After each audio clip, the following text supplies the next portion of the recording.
Kami juga melakukan langkah-langkah pendekatan dengan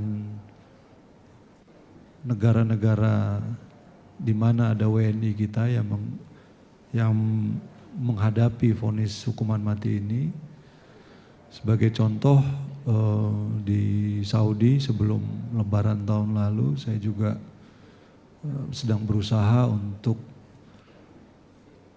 membantu seorang warga negara Indonesia yang divonis hukuman mati, dan sebenarnya ada beberapa jalan yang bisa diambil antara lain dengan pembayaran diat, namun ini juga berbeda case per case. Untuk detailnya saya minta Pak Dir PWNI menjelaskan.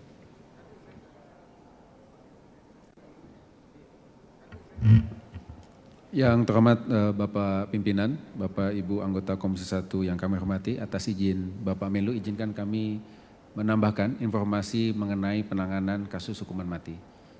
Berdasarkan data terakhir Kementerian Luar Negeri, betul ada 157 warga negara Indonesia yang saat ini ongoing terancam hukuman mati, baik yang sifatnya masih dalam proses litigasi maupun yang sudah berstatus hukum tetap atau inkrah. Dari data tersebut dapat kami sampaikan bahwa sebarannya 147 ada di Malaysia, 3 ada di Uni Emirat Arab, 2 ada di Saudi Arabia, salah satunya yang tadi dijelaskan oleh Bapak Menlu, Laos 4, Vietnam 1. Dari total 157 tersebut, jenis kasusnya 111 diantaranya adalah kasus peredaran narkotika, 46 kasus pembunuhan. Nah, terkait dengan hal tersebut, upaya-upaya yang dilakukan oleh Kementerian Luar Negeri, pertama kita sudah memiliki keputusan Menteri Luar Negeri mengenai pedoman penanganan kasus WNI yang terancam hukuman mati.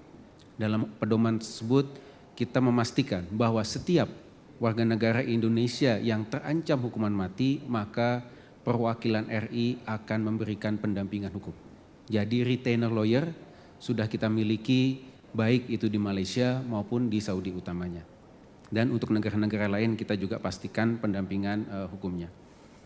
Tantangan yang terbesar saat ini adalah angka capaian penyelesaian kasus hukuman mati itu berkejaran dengan angka kasus baru. Sebagai contoh, pada tahun 2023, 19 WNI sudah bisa kita bebaskan dari ancaman hukuman mati, namun di tahun yang sama terdapat 25 tambahan kasus baru.